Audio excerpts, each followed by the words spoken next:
it started out by having a conversation with a friend who, a female friend who wanted to lose some weight. And her son is a personal trainer. He does it, on the side of his regular job, but very fit, very, very muscular. And I overheard the conversation. I was standing there and she said, well, I'm not losing the weight. And he's like, you just don't want it bad enough. And I was like, oh, like, I love that. I mean, because I've used it before, similar. And I'm like, so I was driving away from that conversation and I went live. I have my phone set up so I don't have to touch it or anything. But I'm driving away and I'm like talking about that before, because I wanted to go live before I forgot about it. And I'm like, that is it. I said, you just have to want it bad enough. If you really want to change, you really want a better relationship, you really want more money, you really want a better career, or you really want to lose that weight, you have to want it bad enough. Because if you want it bad enough, you will find a way how. You will find the how if the desire is strong enough. If it's not, then you're going to keep doing the same thing you're doing day in and day out and expect something different, and it's not going to happen. People don't understand. No one is infinitely more talented than you are. Mm-hmm. No one is. I mean, there are people who are probably a little bit more talented, but no one is infinitely more talented than you are. No one is just light years that much. They wanted it bad enough to be willing to suffer. That's right. That's right. That's right. And most people don't think they're enough. Imposter syndrome is a real thing. If you're willing to build the resilience to be willing to suffer, to be uncomfortable, to be out of, to forgo, right? It was really easy with weight loss clients. Like, you have to want it bad enough to be able to suffer not eating the stuff you love. Mm-hmm. Mm-hmm. Right? That's what it really boils down to. Like, my weight's always fluctuated. I've always been more strength focused than I've never cared about a six pack. I never wanted to look like a bodybuilder. I've always cared about just being strong. Yeah. And so my weight's always fluctuated. I've always carried a little more weight. And my friend was like, well, how can you advise people on dieting? I was like, because I don't give a damn about it. I'm not trying to have a six pack. I know how to get there, but I like ice cream more than I like a six pack. That's just what it is, right? Right. I don't want to suffer that. But if you want it bad enough, right, to forgo the comfort, to forgo the good times and the stuff you love to do to spoil yourself. And I think we're allergic to being uncomfortable. Yeah. Oh, yeah. Oh, people in general, they live inside their comfort zones, big time, which is why so many people are people pleasers, and why so many people don't start that business, or why they don't. People don't think they have enough knowledge. They don't think they have the skills. I mean, there's so many excuses that people throw out when you ask them what they're looking for. The three primary questions I ask people when they're considering working with me, or even after we start working together, is, what do you want to create? Whether it's more money, whether it's a better relationship, whatever that is for them. What do you want to create? What do you think is keeping you from getting there? And who do you need to become to make that happen? Because you're not going to do it being the same person you are now. Something's going to have to change. So what do you want to create? More money. Cool. What do you think is keeping you from getting there? Well, I don't know how to start a business. All right, cool. We can work with that. And who do you need to be? Well, I probably need to be a little more, I need to really, really work harder and get at it. Well, we'll see, but that's a good start. And so it's really, when you get those questions, you can find those threads to pull on, like you were talking about. So it's a good starting point. Cool. We know where you kind of want to go in your mind. We'll probably shift it a bit along the way. Mindset is usually the biggest thing holding people back. And it's funny, most people do know how to start a business, or they do know how to grow a business, or I do know how to grow a career, but they're letting the thing in here hold them back from doing it. So mindset is the biggest thing. One of my first coaches said to me, when you're looking for coaching clients, you tell them what they want and then give them what they need. Because oftentimes what they want to hear when they're getting ready to work with you is they want to hear they're going to make more money. They want to hear they're going to have a better relationship. And then you give them what they need, which is the mindset shift or similar. I like it. Hey guys, we've been talking about getting in your own way and personal development, why most people trip up with it, why we stumble on our own without much help. Like we are our worst enemies on a lot of things. In the next part of the show, we're going to get a little Star Warsy, so stick around for that. Yes. Now, here's the challenge. I don't usually do this, but I want you all to be a little more schmaltzy this week and go try the I'm thing to 5 people. Like, just that would be so cool. I really want to hear all about that. So, all you listeners out there, I love you guys. Try that. Drop your comfort zone this week. Walk up to 5 random strangers and be like, I'm Batman.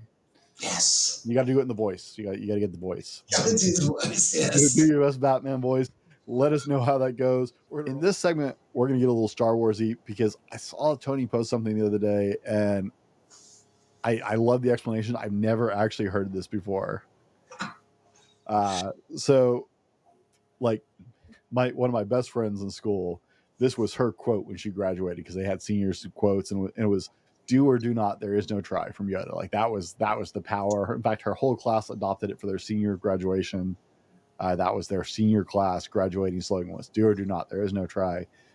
And it's always resonated with me because she was so close to me.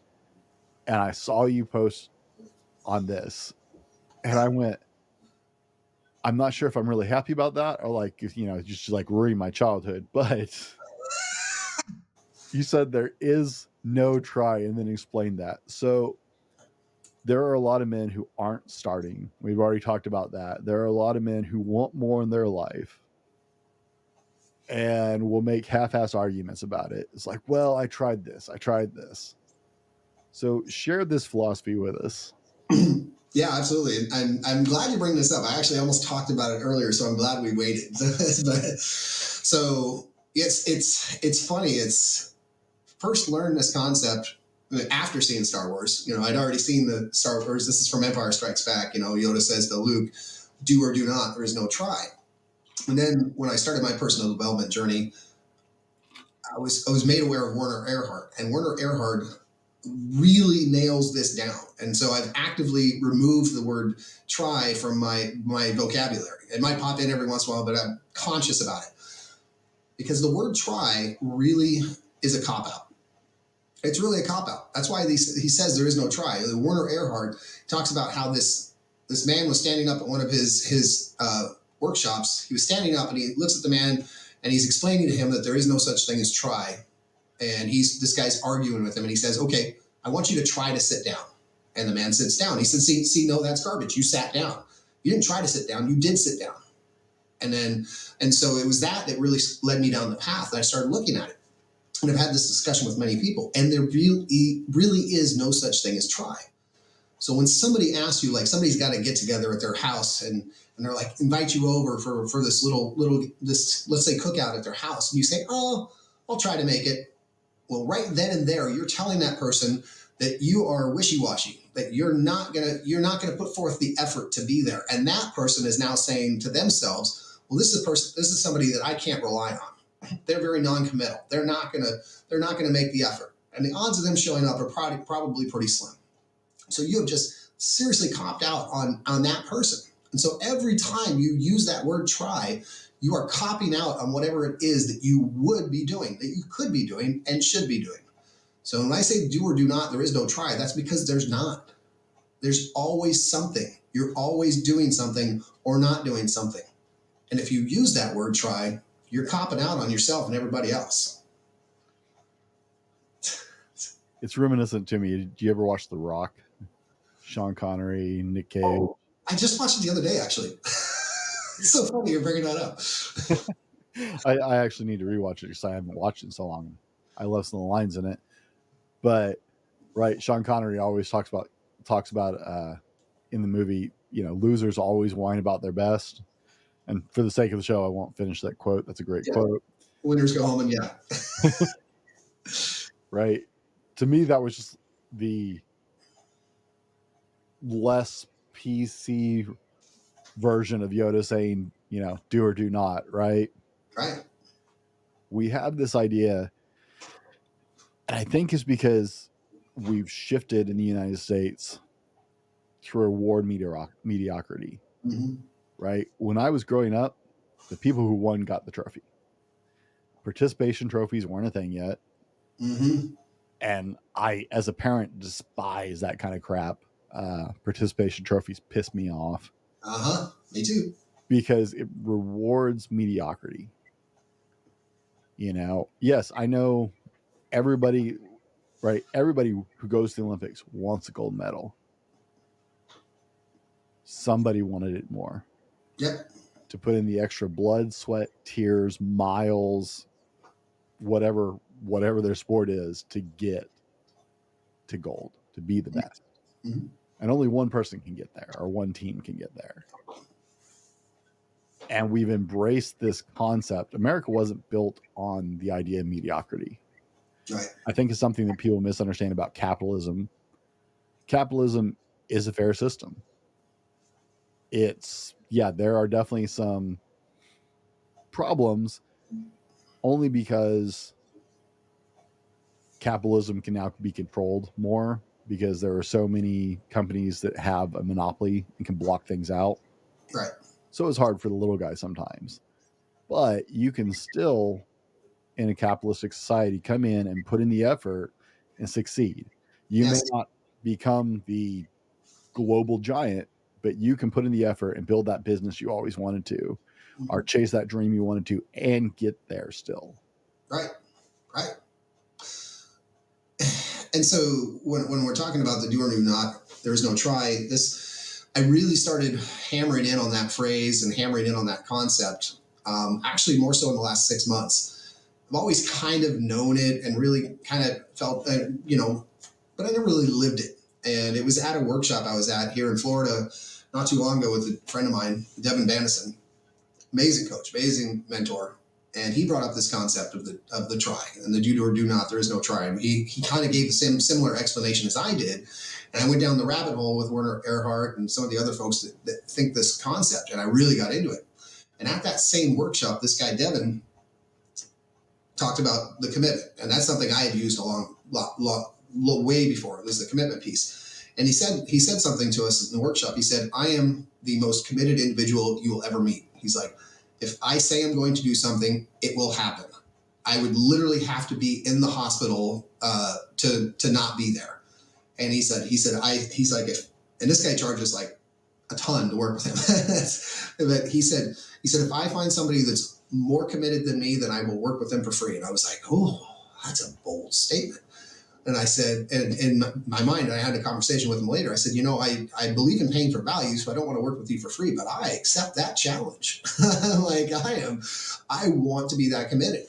And I've made it a sincere, conscious effort to make sure that I can't recall rescheduling any appointments since then, or when I say I'm going to do something, I've done it, whereas prior to that, I was still pretty darn committed.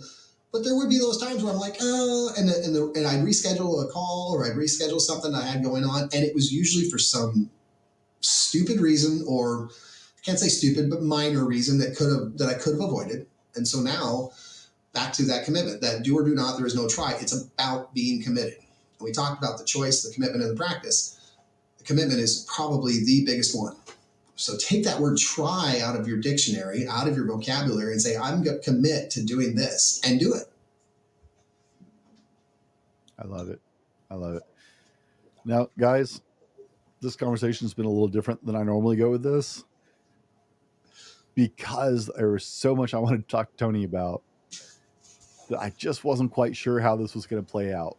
We have a lot of the same thought processes. I think there's a lot of value in the conversation we had. So, thanks for bearing with us if this was a little more disorganized than I do sometimes. But I think this is absolutely worthwhile conversation. I think there's a lot in it, but like anything else, you got to decide you want something out of it. Mm-hmm. If you decide that you're ready to move forward, that you are ready to grow personally and start to develop yourself, there's a lot in this conversation to take out. And you're not going to get that advice for free most places. Tony, what's the next big project for you? Okay, so so the next big project is actually having to go back through my book. So I actually published a book about a little over a month ago, and found out just this week that I published a draft. So I had gotten back from so I had an editor who I had been back and forth getting my transcript edited multiple times, and I had committed to a certain date to my audience. I was going to have this launched. And so when my editor sent me the last copy that he sent me, I just went ahead and published it. I didn't go back and review it again. Well, one of my close friends and fellow coach who actually read the book said, the first 2/3 of this are great, but the last third doesn't look like it was edited. There's spelling errors, grammar errors. And I'm like, what? So I pulled out a copy and I looked at it and I'm like, he's right. And so now, of course, my editor, who already has been paid, is not answering me. So I pulled my published book down from Amazon. I pulled my listing down. So my big project literally this weekend is to clean up that last third and get it republished. Outside of that, I've got a couple of big groups that I'm launching here in the next 3 months that are going to be around the principles that are in that book. And I'm really going to guide people from where they are to where they want to become. And I see you're launching a podcast. I am. In fact, I have a couple of interviews this weekend, and it's called Wake the Bleep Up. So if you've been listening, you know that I'm all about that. And I'm going to have a co-host who's her name is Erin Birch. She is phenomenal. Her and I think very much alike, just from a male versus female perspective. And so we thought it would be great to have the male and female perspective on the show. So yeah, check it out. We're on all the major platforms. The only episode that's out right now is my introductory episode. Everything else is going to start flowing like next week. Next week, episodes are going to start pouring out. All right. You guys can check that out. By the time this episode airs, you should be well in swing on that. So they should have lots of episodes to pick up from. Yep. Because I always record ahead. Where is the best place for people to connect with you? So definitely find me on any of the social platforms. We've talked about Facebook a couple times. That's where I spend most of my time. However, you can also go to my website, TonySchmaltz.com. There's free videos there, free courses, and lots of information. So definitely check me out there. And yeah, there's lots. And if not, reach out to me directly. I'm more than happy to have the conversation with you deeper than what we're having today. You guys, we'll have all of Tony's links, of course, in the show notes or the description, whatever platform you're joining us on today. And I know you're all worried about which Tropical Thunder character was based on a combination of Russell Crowe, Daniel Day-Lewis, and Colin Farrell. You said Tug Speedman. The answer was B, Kirk Lazarus, actually. I was trying to picture which one, because I haven't seen that movie in a while. I was trying to picture which one was which, so I just kind of made a shot in the dark guess there. Oh yeah, no. If I had to stop and I was putting the question on the sheet, and was like, it's been a while since I've seen that. Yeah. I may have to go back and watch it now just so I know. Yeah. Oh, it's a fun movie. We've shared a lot of valuable information today. Yes. If our audience caught nothing else, what do you want them to hear?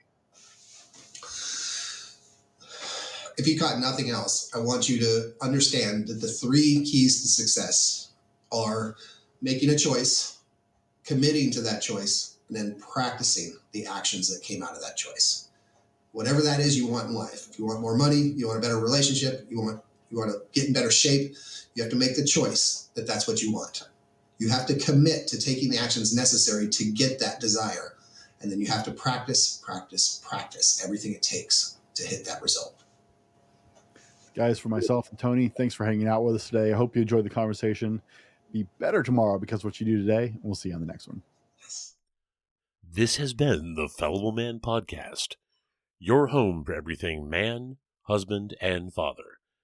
Be sure to subscribe so you don't miss a show.